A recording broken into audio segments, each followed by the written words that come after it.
Well, joining us now is Senate Small Business and Entrepreneurship Committee Chairwoman, Iowa Senator Joni Ernst. Senator Ernst, it is so great to have you on the program this evening. And I want to start our conversation by getting your reaction to this letter from this major union, the American Federation of Government Employees. They represent some 800,000 federal government workers.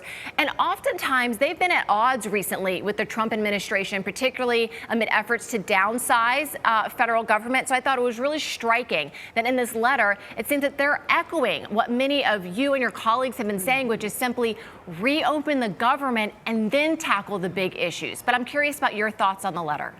Absolutely, and thank you, Lydia and David. Yes, if you had told me 6 months ago that I would be on the same side as our largest federal government employees union, I would have laughed. But yes, today we are actually on the same side. We need to reopen government and reopen it now.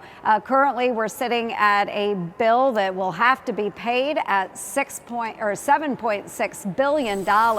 This will be for back pay for those federal workers who are deemed non-essential, who are not working right now. So they're not providing productivity to the federal government. And yet we spend $400 million every single workday to pay for them. So yes, let's reopen the federal government. Let's make sure that our air traffic controllers who will miss their paychecks tomorrow get paid. Let's make sure that our military gets paid. My daughter serving on active duty, I know she and her soldiers would love to see a paycheck. They are taking out loans right now to make ends meet, to pay their rent, to pay mortgage, to pay their bills. And this is truly unfair that we're requiring this of our federal government workers. So yeah, wow, I'm on the same side as this federal government union. Well, Senator, a couple of your colleagues, your Republican colleagues in the Senate, Josh Hawley and Rick Scott, have suggested blowing up the filibuster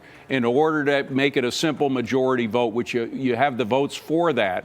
What is your feeling about that? Blowing up this mechanism that's preventing the government from opening?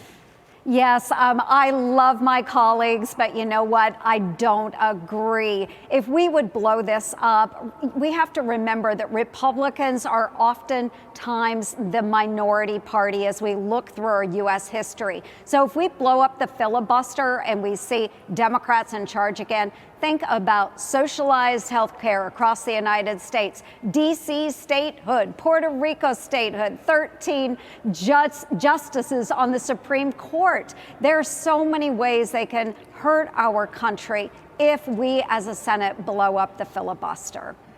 Senator Ernst, before we say good evening to you for joining us and thanking you, I want to ask you just quickly about a public letter that you joined today on behalf of the soybean farmers, just ahead of President Trump's meeting with Chinese President Xi. You're putting out the call to keep the soybean farmers in mind. What is your message tonight on that? Absolutely. I come from a very proud farm family in southwest Iowa where we raise corn and soybeans.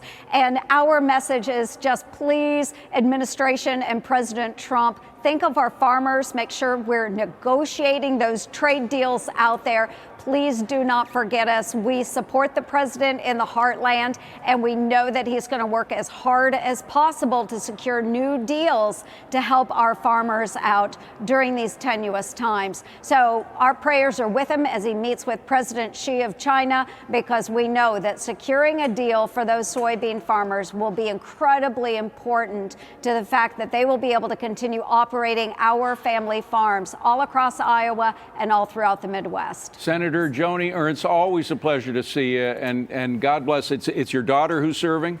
Yes, absolutely. Active duty Army. Thank you. And your whole family. Appreciate you being here.